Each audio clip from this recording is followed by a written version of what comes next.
Hello, this is Nina Brown in Santa Fe, New Mexico, and we are continuing with a series of live discussions about the book, S.T.A.R, A Now State of Being, with my publisher, Jaylene Clark. You want to say hi? Hi, everybody. And my co-author, Christy Sweetland, of the next book that we're writing, S.T.A.R Philosophy, The Fascinated Observer's Guide. You want to say hi, Christy? Hi, everybody. Beautiful. And we have Diane Ely as our first guest, and we're looking forward to lots more joining us from around the planet. It's been such fun since September we've been doing these Google Hangouts to have participants from the Netherlands, from Canada, from Israel. I mean, I just don't know all the countries and places from where they come, but we've had very, very intimate, safe discussions, and today we have picked an extraordinary topic. And the choice was made because it is in the United States, February, the month we celebrate St. Valentine's. So love is in the air. And that is very definitely the topic we will be discussing today. But we began with the few words, I am worthy. Be the love. I am worthy. How very difficult it has been for me to arrive at a state of being where I not only can say that, but I have embodied it. And perhaps I'm still working on it. It is a process. So, Jaylene, let's start with you. And what would be my question for you? Why is it that it is so difficult to feel worthy? Well, I think it's some diabolical plan by the divine for us to it. Sure. It's like the ultimate setup. Because we had these, everyone has one of these things in our childhood that we go back to that establishes that pattern of where we feel worth and where we don't feel worth in our life. And then it's very simple from there. We spend the rest of our life trying to get past that one event that happened to us that created that whole dynamic. So in some way, I think the journey from worthiness to unworthiness, from worthiness to unworthiness, is just part of the path of being human. Wow. And I like what you said, the path of being human, because I find myself so often saying that we are divine humans.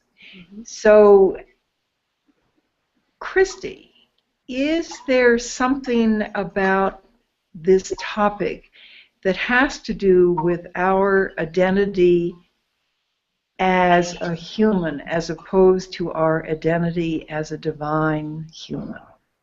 Maybe there is. That's a good question. When you asked the first question, suddenly the concept of original sin popped in my head. Oh boy. Being raised Catholic, that was a very real concept for us, the concept of original sin, that we entered kind of dirty. Oh, good. And that's something we think about as we're little kids, and we go through all of the stages of the Catholic ritual of trying to get rid of that dirtiness. And I kind of like it in this moment. I haven't thought about that for 20 or 30 years, but in this moment I kind of like that as a metaphor for, it seems like it's something we all have in common. We all have our own process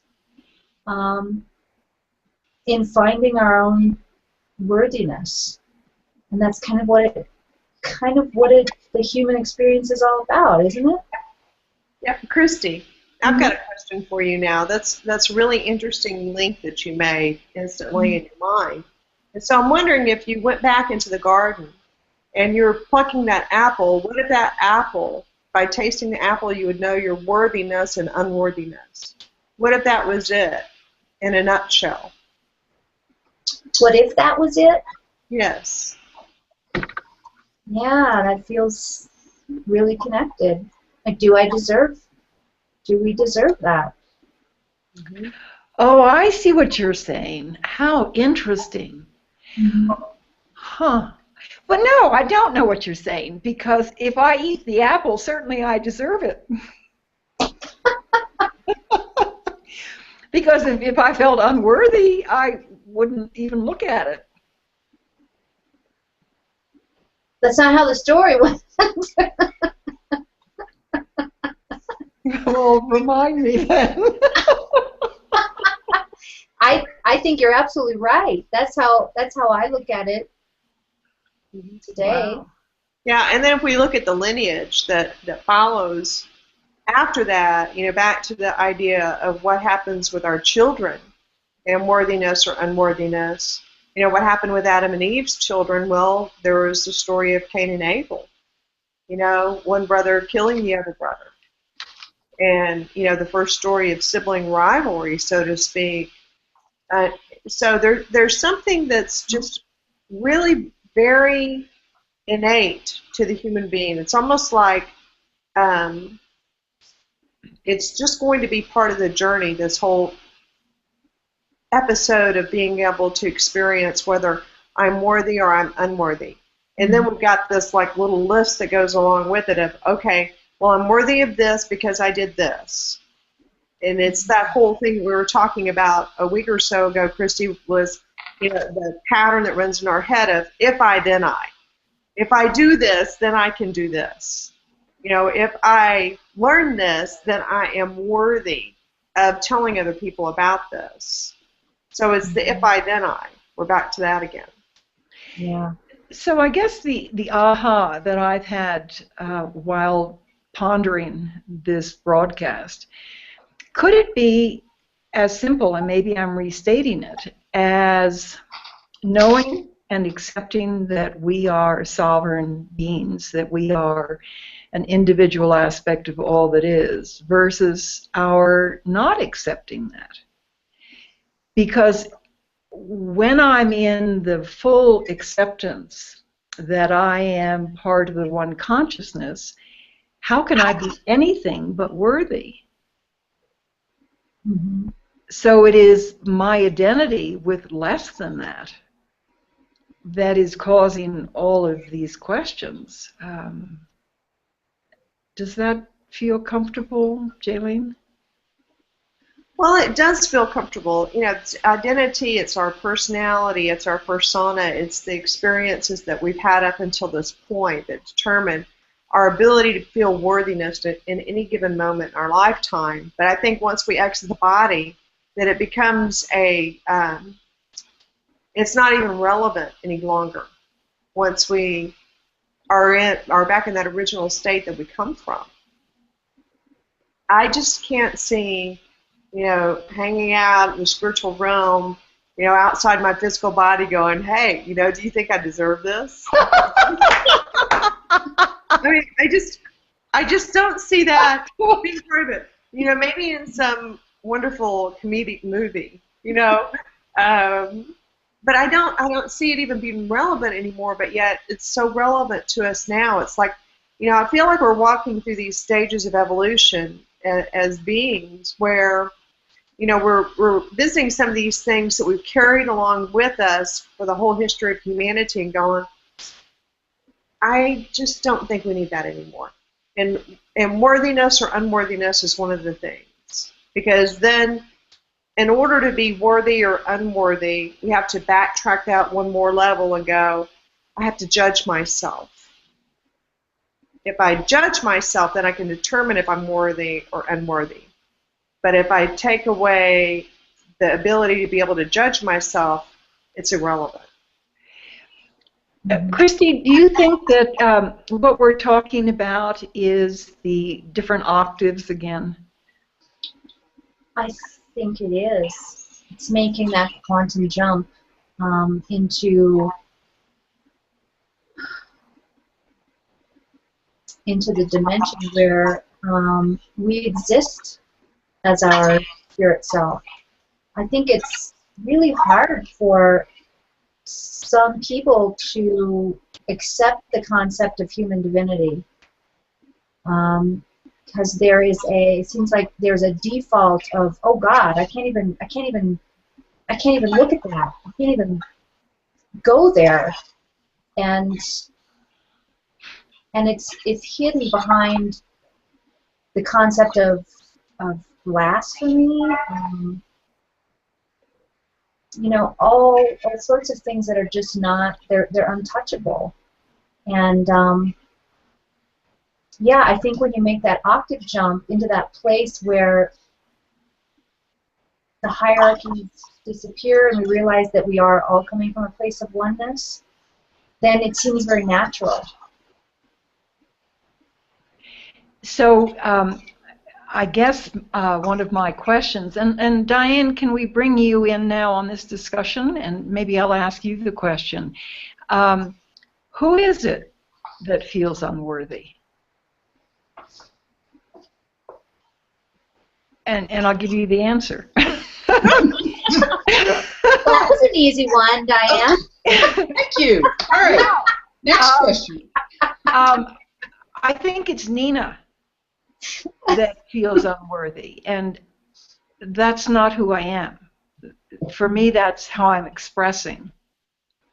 So it is the ego personality, and I think we're just saying the same thing over and over again here. It is the ego personality that feels unworthy, and not my wholeness, and not my divine humanity, not my sovereignty. And of course, that's why we're writing all these books, is to share the beyond the knowing, the accepting of the answer to my favorite question, who are you? So Diane, since I asked the question, answered the question, do you have a question?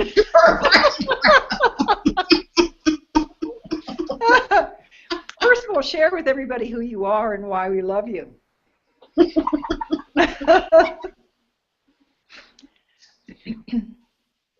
Well, this topic was interesting to me because I realized not that long ago, a few months ago, that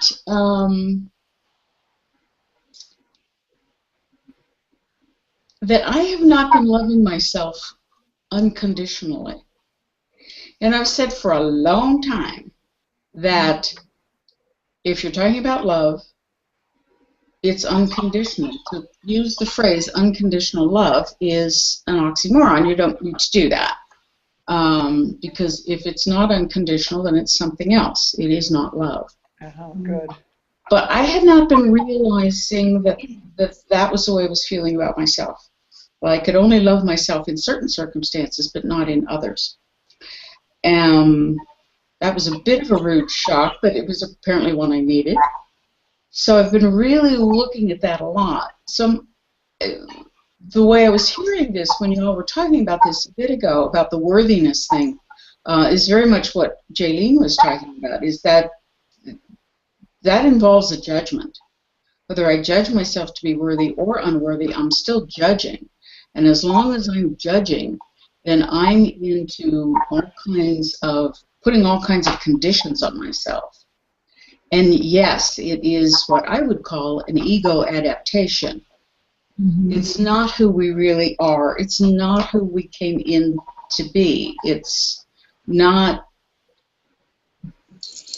it's real, but it's not real. Mm-hmm. I love that. You know, when I am working on my 2013 dictionary, and I don't think all the listeners know what that is, but when we moved into this new 26,000-year cycle, it seemed clear to me that the vibration of some of the words that I had been using would not serve me or us in the co-creation of the new way of being on Earth. And so I bumped a couple of words out and have moved several of them up into different octaves. And one of my measurement sticks is to ask the question, does Source hope, as an example? Does Source forgive? Well, the same thing would be true with the word worthy. Does Source any of those things consider itself unworthy or worthy, and is that in the dictionary of the future? I've got something to say about that. I've got something to say. I was, as you were talking, Christy's flashing into the Garden of Eden, and I'm flashing into this vision that I had, and it was during the spring when I was launching Gather Insight, which was a very intense portion of my life. And I was having this vision. It was interesting because it was coming right around Easter that I had it. And the vision that I had was on the downfall of humanity that we hear so much about. If we go into the Bible as a sacred text, we would learn about the downfall of man. And the vision that I was getting was that after the downfall occurred, that the divine had sent in these beings, these angelic beings, these messengers from God, to get the people who had fallen, because they had fallen into this pit, into this sludge that was on the planet, and they fell asleep. And I think that worthiness, unworthiness, judgment, not being judgmental, loving, unconditional loving, all those are just traps. They're like sludge, mud that we get stuck into. When really, what's this all about? When I go to something that I adore about you, Nina, and something that I adore so much about the S.T.A.R philosophy, it's about play. And when I think about am I worthy or am I unworthy, boy, that does not feel like play to me. Oh, I love it. It does not. So, I mean, I'd love to look at that aspect and see if there's a way. Like there's your measuring stick. I love your measuring stick because I heard that instead of judgment. You're using your measuring stick instead of judging. Love that. Love that. But can we use that measuring stick and see how much fun am I having? How much play do I have in my life? Does this feel like a playful situation or a dense situation? Well, you know what? I'd much rather be in a playful situation right now. And if I can't be in a playful situation, then I'd rather go take a salt bath, or or go do something just to switch up that energy. But I think when we're caught in that battle between I am worthy, I am unworthy, I am worthy, I am unworthy, all we're doing is in the same sludge. Jaylene, I think you've done something, again, miraculous, because if you go back and you look at the question in the first paragraph of the email I sent out to announce this call, I ask if there are any tools that we can discover in order to help in this worthy-unworthy situation.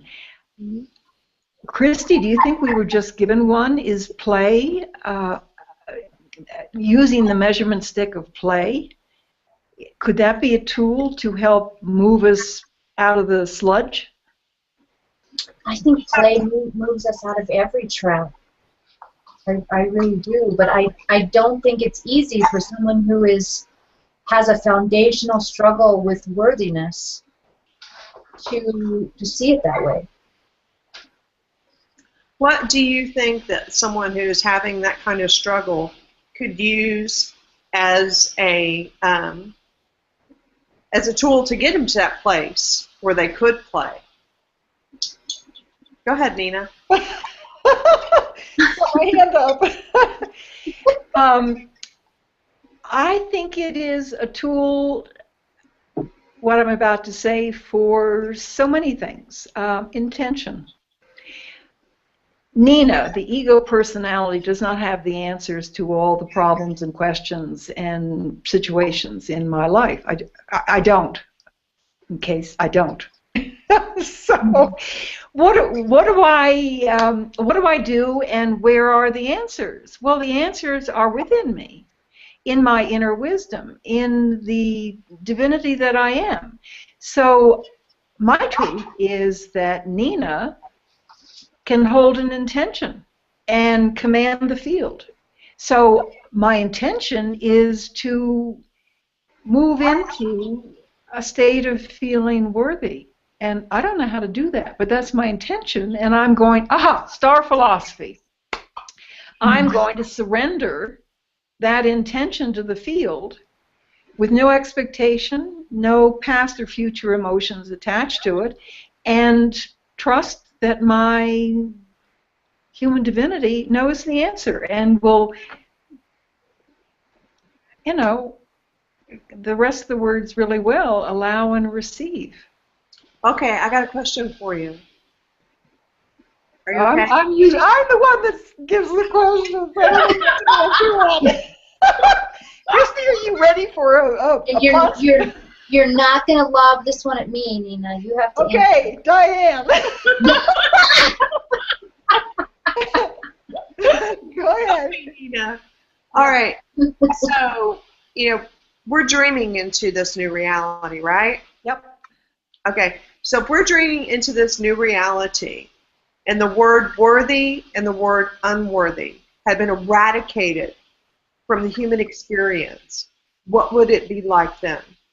I love what you're saying, because I think the reason I brought the dictionary up is, I think I'd like to kick it out of the dictionary. Well, tell us more. Get us on your soapbox with you. Let's go. Well, it goes back to the acceptance of who I am. I am not Nina. I am not a grandmother. I am not an author. I am, period. Mm-hmm. So, we go back to that broadcast we did on I accept that I am. So who is it that's accepting? Well, it's the ego personality, Nina, is accepting that I am. And I am, as the source of all consciousness, is not playing around with the word worthy and unworthy. So if that's who I am, why would I have it in my dictionary? Okay, well, insert new terminology to replace worthy, unworthy. Well, all that I am is love. Mm-hmm. Yes. The rest is an experience. The rest is an expression. The rest is an illusion. And it's part of the University of Earth, where we are here to fool around with separation, which is an illusion. So it's a process that we're going through, and it's all perfect, and there's nothing wrong with any of this, and there's nothing wrong with the word worthy, just like there's nothing wrong with the word hope. It served us as an experience to move us to this new octave of, okay, we don't need it anymore. I have a question. Oh, help, Diane! And anybody can answer it. Nina, you're off the hot seat. If you haven't answered, great. Anyone can answer it. I'm sure that you do.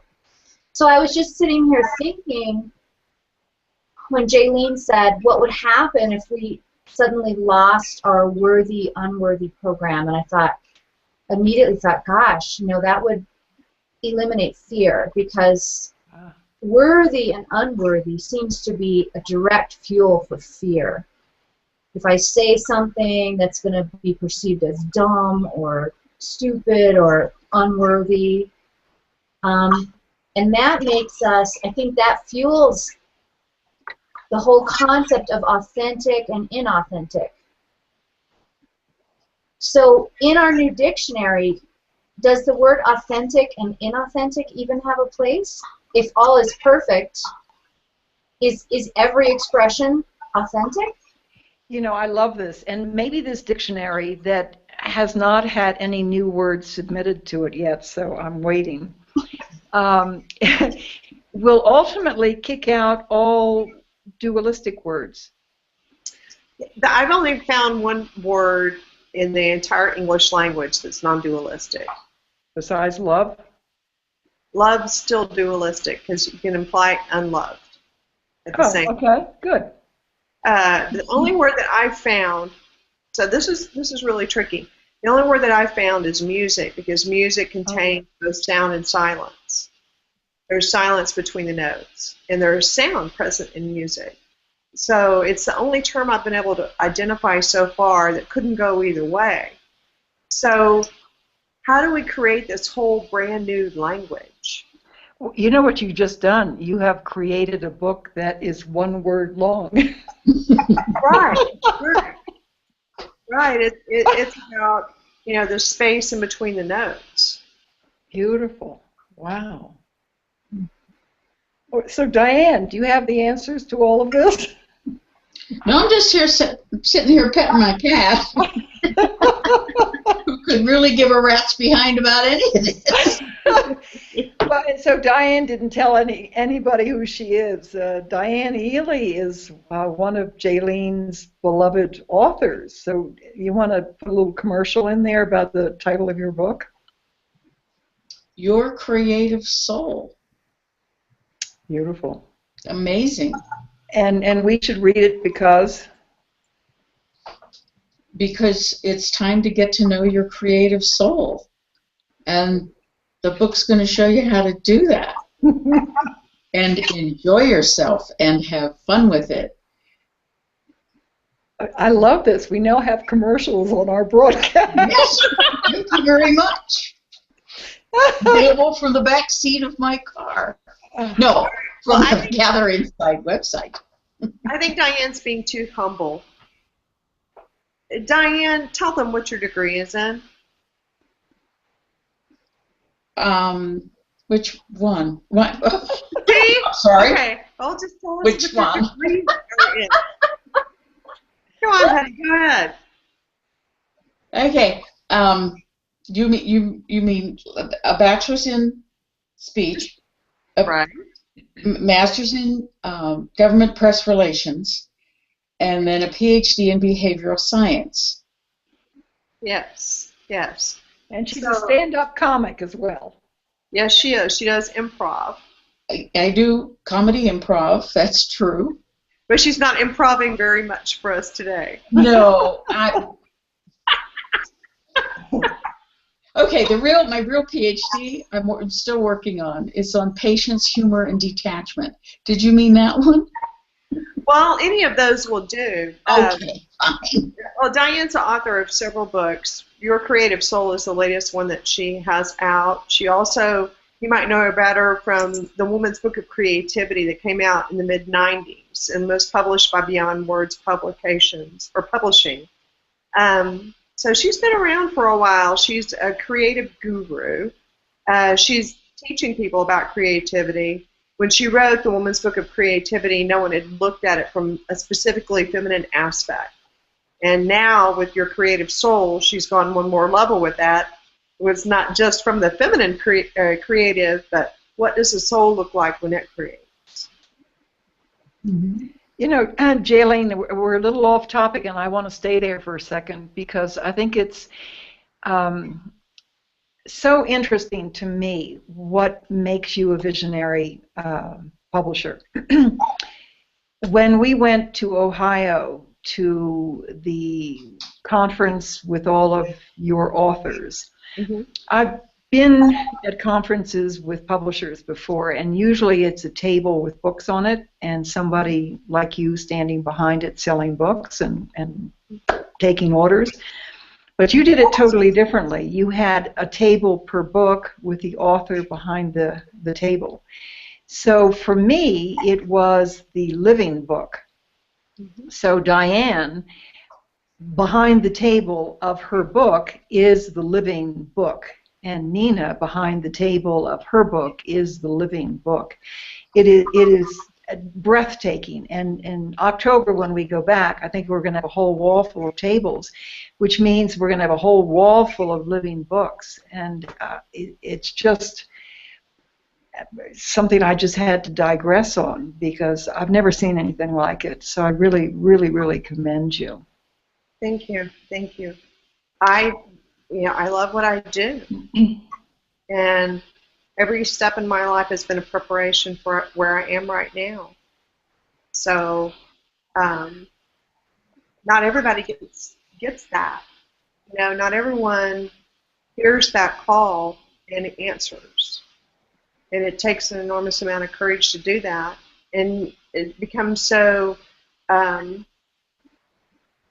ordinary for me, which is really strange because it does become very ordinary to me. Other people see it as extraordinary, and I see it as I just took another breath, you know? And that's what it's like for me with everyone that I work with. Everyone that I work with, they have something very extraordinary to share. And so the ability has been given to me to be able to kind of push that out a little bit more. Well, and staying off topic, Christy is in knee deep in becoming the living book. Would you say that's true, Christy? Oh, absolutely. Yes, yes. Christy's name for the book is The Fascinated Observer. So this process of becoming a fascinated observer is quite fascinating, isn't it? Well, and Jaylene, the thing is that you are living them all. Yes. And you're hot into living the book we're writing right now, the S.T.A.R. Philosophy Fascinated Observer's Guide. So getting back on topic, the second half of the title is Be the Love. And I just want to share with you where that came from. For me, I was moving, as we all did, from the old paradigm to the new, the last 26,000-year cycle to the new one. And it just became my truth that, for me, my work was done. I had fixed grids. I had upshifted human DNA. I had, gone to Egypt and unlocked codes that were stored prehistory, et cetera, et cetera. And so many people across, so many star seeds across the planet have done the work. Thank heavens. And then it occurred to me, what's next? What do I do now? I don't have any more grids to fix. and the answer that came pounding into me was be love. And obviously it is be the love of source. And that was it. Just be the love. So what came through again was the activation Be the Love, which is how we chose to start the book. And the book we're referring to now is S.T.A.R. A Now State of Being. And I think Jaylene was just brilliant when you placed it at the beginning of the book. And well, why don't you explain what your rationale was? Well, my rationale was, it was such a powerful statement that instead of an introduction to the book, I wanted to take people directly into the frequency that was love. And so I thought, well, rather than read a preface or to read an introduction, oh, you're supposed to do this, this, and this, and let's do this breath, let's just be the love. Let's set an octave for people, a statement that they can say out loud and hear their own voice saying it, that prepares them for reading the rest of the book. So that was my hit on that. So let me, since maybe some of the viewers have not seen the book or know what it is we're talking about, it actually takes up 3 pages, so I'm not going to read it, but I would like to read just a little bit of it. Individually and collectively, I am enveloped in the love of the divine creator. I express gratitude and appreciation. I hold the intention to focus the totality that I am, bringing all aspects into crystalline clear alignment. I hold the intention that by means of the conscious attunement of the totality that I am, that I may experience the fullness of the octaves of light that are ever present. And on it goes. And to read it aloud is, I think, a very, very powerful frequency shift. Mm-hmm. Well, So, my happy memories of that process with you are the love and joy that occurred for us as we were selecting each one of the words, and how many words came in, and one would be, oh, I want to come in here, and then we'd think about it, oh, that sounds great, and then a few minutes later we'd be like, that's not quite it. And we had many phone calls going back and forth to select those words, but I remember how precise we want it to be. well, I think that has a lot to do with you. Because precision and choice of words in the book, in all of your books, is your gift. Let's say hi to Yvonne in the Netherlands, who just jumped in there. Hi there. So Yvonne, just say hello and introduce yourself to the people who are listening, if you would. Oh, hello. Yvonne. I live in the Netherlands and enjoy connecting to S.T.A.R whenever I can. And Yvonne, do you know Diane Ely in Texas? Have you met each other I've before? never met her. No. Hi. Hi there. I'm actually in Arizona. Arizona, sorry. Both Arizona. are embarrassing states to be from. So. I should say from the United States, and then I get away with it better. Diane, you just moved to New Mexico. There you go. So, be the love. My little introduction about how, for me, this current, and I call it this year, this 26,000-year cycle, is a time for being and not doing. Certainly, I don't mean that you're supposed to be complacent and sit in your chair and do nothing. If some of you remember Dr. Oh gosh, Amit Goswami, the theoretical quantum physicist, when we had our first S.T.A.R clinic, he had a little song which was doobie doobie doobie doobie doobie doobie, which I just love. And his point, I hope I quote him properly, was that we cannot be in a meditative state 24/7.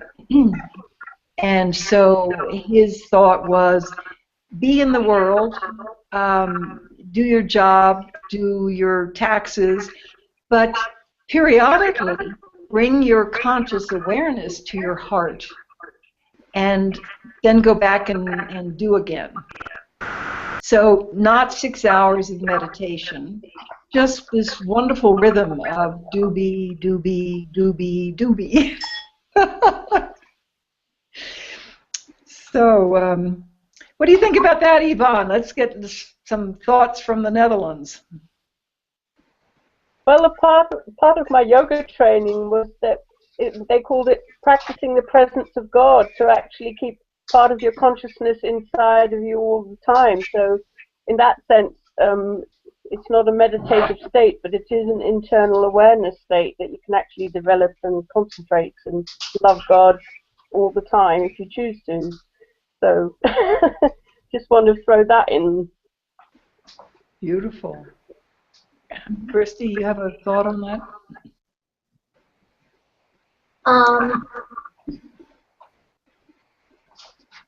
I think it's a great concept. I just don't think it's really easy for people to understand. What does it take to just, I think it's great to sit here and talk about, have the intention to do this, but I don't think it's easy for people to understand how to do that.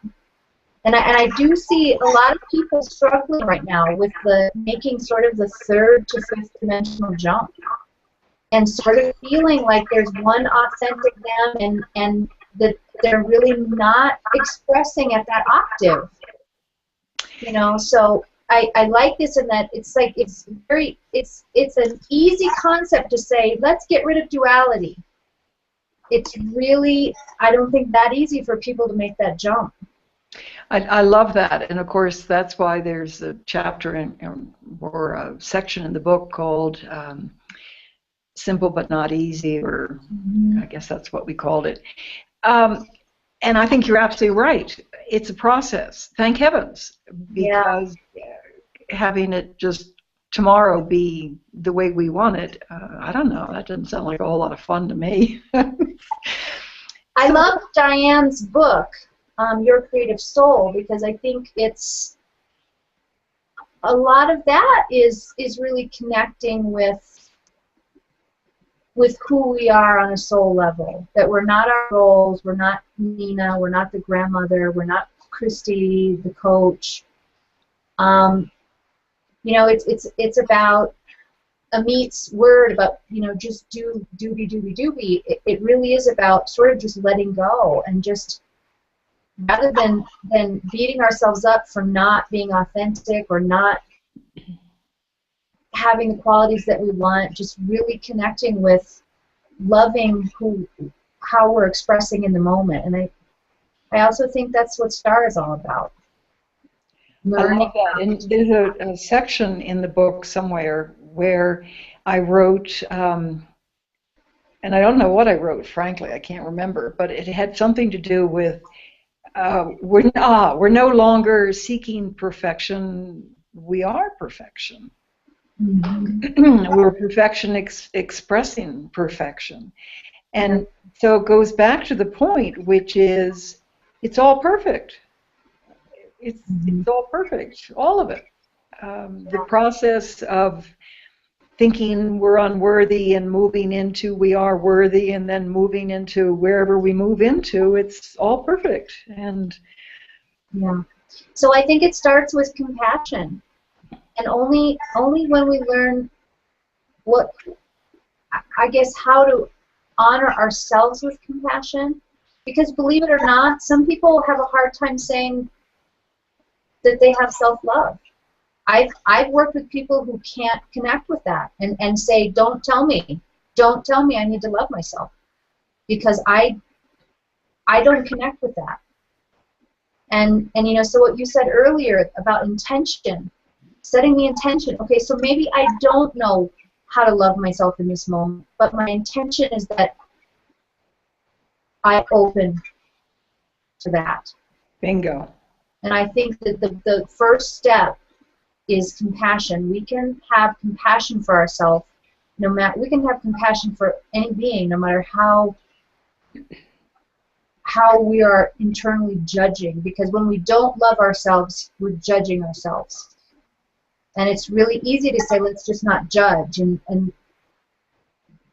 but that's more, you know, a lot of people aren't there yet. Different octave. Yeah. But again, we can have the intention. Go ahead, Jaylene. Well, the other thing about being there or not being there, it's, you know, it's that old saying, enlightenment is like arriving and arriving and arriving and arriving. You know, it's like that with self-love as well. Because one moment we might love ourselves, the next moment we might have something go on and we're just not even able to connect with that. One moment we might be able to love other people, and the next moment something happens that makes it very difficult for us to love that individual. It's a moving target. It's a constantly moving target, I think. You know, I think there's one piece of it that maybe we can discuss, and it's the difference between choosing subconsciously and choosing consciously. I think for me, I'm seeing a lot of the star seeds moving into a more choosing consciously state of being.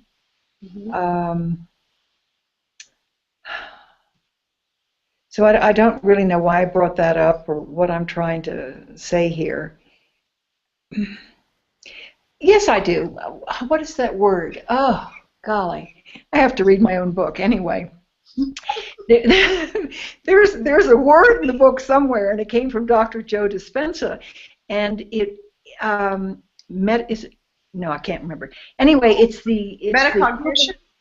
Metacognition, maybe that's it. It's the human's ability to observe oneself, and I don't know if dogs can do that, but Nina can observe how I behaved at a certain event.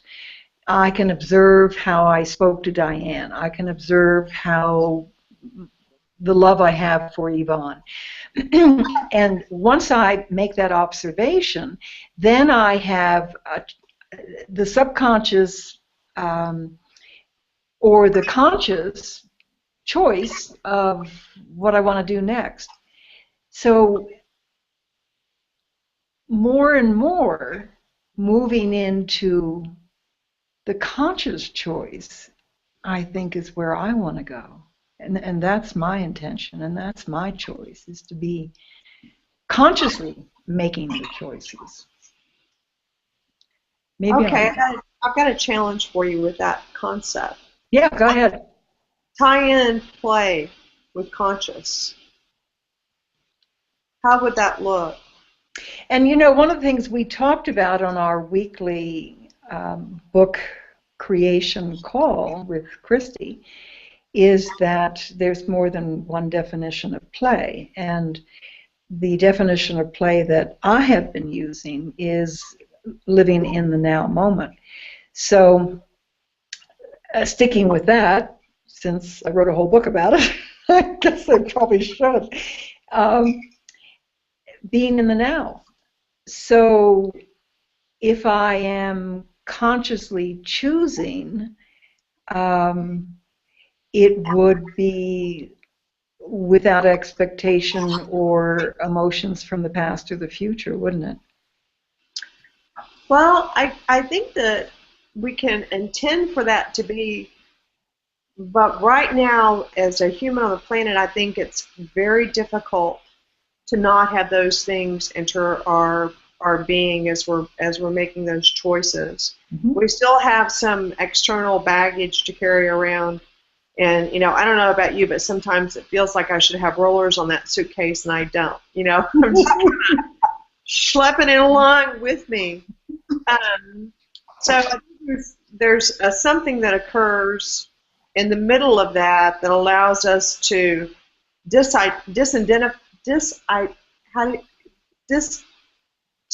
leave our identity out of it. Detach? Not even detach, but it's about identity. It's Mm-hmm. like our identity is attached to what that looks like. Does that make any sense? I mean, that baggage that we're carrying around with us, this is part of who we are. This is part of who we've learned to be. You know, Jaylene, what seems to be happening with me is what you're saying is absolutely true. Nina will have that baggage in so many experiences. Mm-hmm. But what I have observed is that something is clicking within me, moving me now almost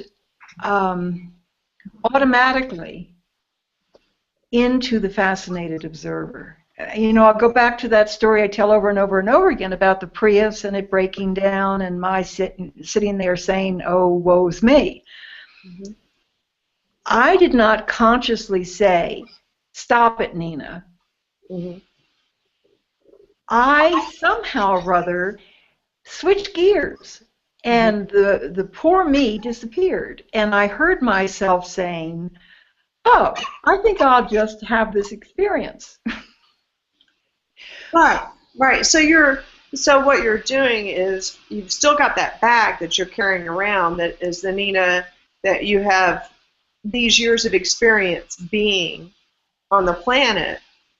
But what's different is now you can see the baggage that you're carrying around with you a little more clearly.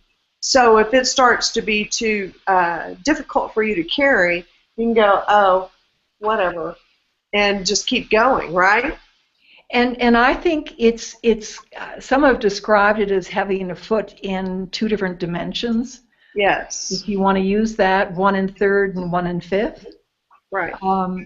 And I can see it, and it happens more and more and more and more. And I think where we're moving is, in that direction where we won't even have to have the woe is me, poor me, piece of it. Right. So before you could have an experience where you would instantly move into this paradigm of thought that said, how did I get myself into this mess? And then now you're at this place where you're going, what kind of opportunity is this mess going to bring me? Absolutely, and with fascination. Right. Why did I create this? And it has a lot to do with my knowing that I am the creator of my reality and accepting the responsibility for it. So what I'm hearing you say is that this is a shift in approach. Yeah, and it's not, again, back to subconscious and conscious. That particular experience was not a conscious choice. So something inside of me is becoming habitual, I guess. Good. It's a good habit. Yeah. I want Christy back. Christy, get back on here. I feel lopsided. So, Yvonne, what do you think about all this? Well, it's lovely just to listen and hear your sharing, and I think we are living from a different perspective and able to be in two dimensions or more at the same time, and we're doing it with ease because it feels like a lot of the heaviness and a lot of the stuff that needed to be cleared out, for me anyway, feels like it's been cleared out, and you know, life's a lot easier and a lot more fun and a lot more even-keeled and gentle and loving, and having gentle and loving responses, and it's good. Well, you know, it's so amazing having you say that. Hopefully, a lot of our viewers have read the last newsletter in which you share your story. For someone to have had so many concurrent life-threatening experiences and to be able to speak the way you just spoke is astounding and a true testament. I'll use my words, of the S.T.A.R philosophy, but of this shift. I'm afraid I'm not able to hear you at the moment. Something wrong with my technology, I'm afraid. Okay, well, we'll just talk about you then. Nice. Nice. So, Diane, what do you think about all this? I don't know. It's all just running around in my head right now. My sound's gone. Let me try that. Okay. You know, I look up the top shelf of my desk, and I see Walter the farting dog, and censor. Bleep, bleep. This is Walter. Oh. Yes, right. Did you hear that? I don't know if that's coming across. Nice. But that's what I have my clients do when, well, I mean, with the dog, of course, not with them. When they're getting entirely too serious. And so, see, that's what I wanted to do. I just wanted to make you laugh because I thought it was getting entirely too serious. Oh, no, I really think we have to laugh our way through this evolution. If we don't, we're just dead in the water. Yeah, just dead in the water. And I mean, yes, it's really good to have people to, you know, talk about these concepts and so on. But the bottom line is, you know, we're here to go through this together, and how are we going to do that? What does that look like? I'm not sure, but oh yes, you are. It's all about play. Look at that. It is. It's really all about play. That's one of the profound things I learned when I was writing Your Creative Soul. Yeah, I knew that, but I learned it again, big time. it's beautiful. Wow. So, you know, I think it's time to tell a story. So I'm going to go back and tell a story that's in the book and is more about the I am worthy piece of this title. When I was going through my mess, that's a judgment word, in the 90s, and divorce and trying to make a living and losing my piggy bank and all of those things.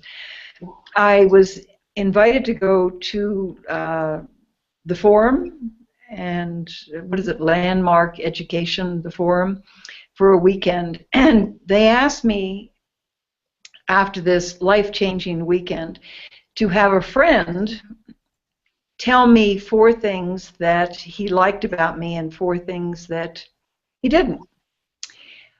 Well, the astounding thing about that exercise was, at the time, I could remember what it was that he disliked about me, but I could not remember what he liked about me. I couldn't hold the frequency of those words. That was a stage in my evolution of consciousness and evolution of self-love and using the word worthiness, that is so memorable for me. Does anyone have any experience like that they can share?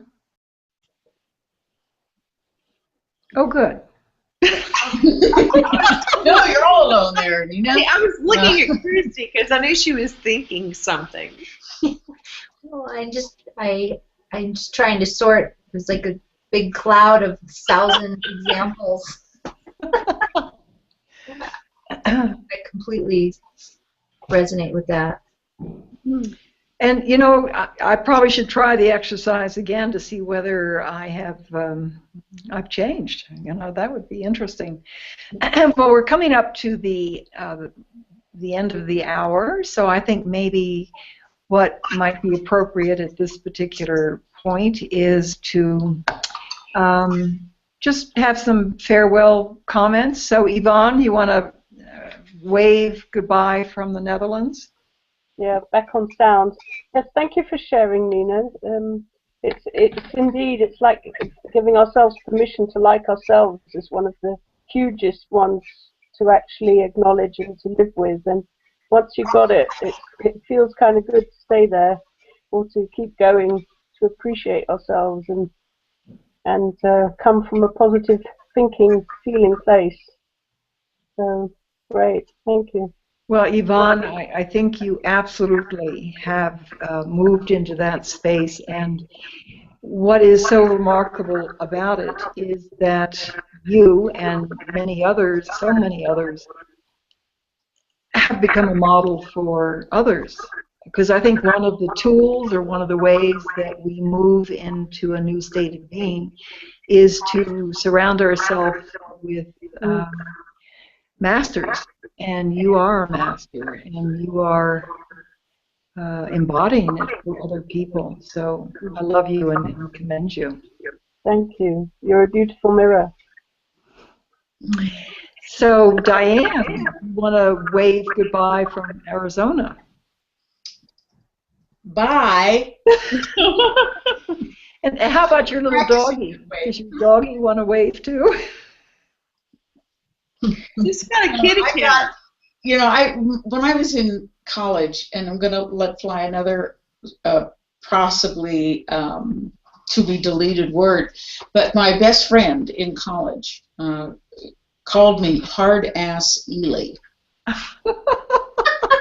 And I had this great belief that I could do it all alone by myself. That's where that came from. And when I began doing energy healing over 25 years ago, one of the very strong messages that I got right off the bat was, you are not designed to do this alone.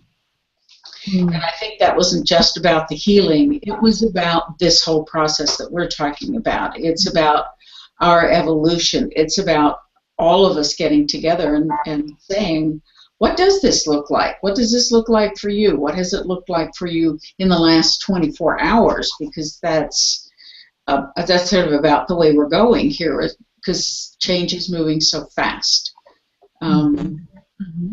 So, yeah, this has been wonderful. I appreciate the opportunity. Always love to connect. And Patch and I say thank you very much. She's Oh, back up here again.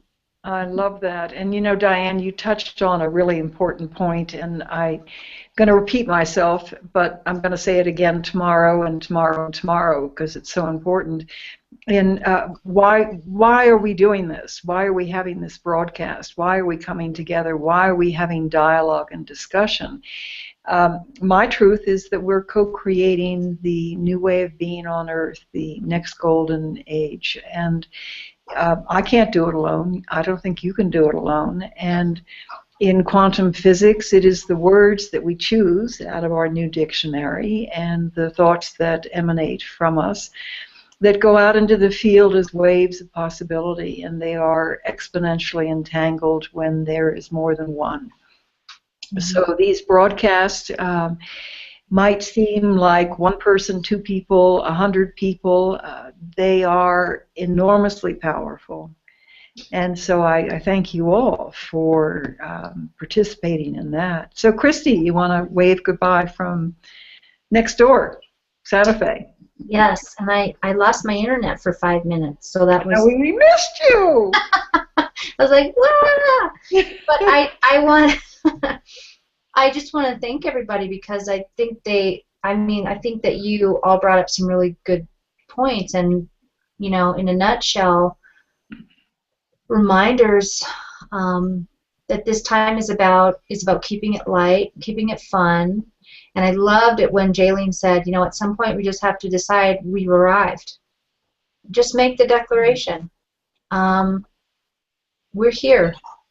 It's not a struggle. We've arrived, and from this foundation we build. So just great reminders, and just glad to be here. Love you all. Beautiful, Christy. I love that. And play, play, play. Christy's in the midst of writing a chapter on play, dreaming, and manifestation. And what was the first line in that paragraph about play? I never thought the concept of play could so thoroughly kick my ass. I'll drink to that. And then I quickly followed by saying, thank heavens you wrote that and not me, because my mother would roll over and say. Well, for whoever hasn't seen the Lego movie, mm-hmm. I consider it a spiritual film, and wow. I think everyone should see it, and pick out who you are on any given moment, because it's a great movie about subpersonalities and psychosynthesis, and yeah, and it was an awakening for me, so wow. Which is another advertisement. Really take the kitties and tell me what you think. Wow, we can blog on it. What fun. So, Jaylene, how about a wave from Oklahoma? Hi. Bye. Oh. It's been a lot of fun today. You know, it's a very deep subject that we've gone into. It's not one that most people can go into with a light heart. So I'm hoping that there'll be lighter hearts from listening to the discussion. And that feeling that, you know, we're not alone in this at all. Mm-hmm. We're not at all alone in this. Well, you know, some of the feedback that I've gotten about these hangouts is how much the childlike laughter is appreciated. Mm-hmm. So, Diane, I think it's your point exactly, that we don't want to get too serious about all this. And I think we really have a good time on these calls. And on that topic, before I hit the stop button, on March the 18th, you're all invited back. And bring your friends. March 22nd. No, that's April. Never mind. Sorry. I'm butting in and I shouldn't. No, that's okay. Anyway, I'm going to be here on the 18th. How about you, Christy and Jaylene? Yes. Okay, and we're going to do the reschedule of grace. We had some extraordinary experiences over the past couple of months and had to cancel and move things around. So we've had lots and lots and lots of time to come up with some creative thoughts on what grace is and how it applies to the philosophy of S.T.A.R. So I look forward to that. And so, as I say in Belgium with my grandchildren, bisous, bisous, bisous. Bye. Bye-bye.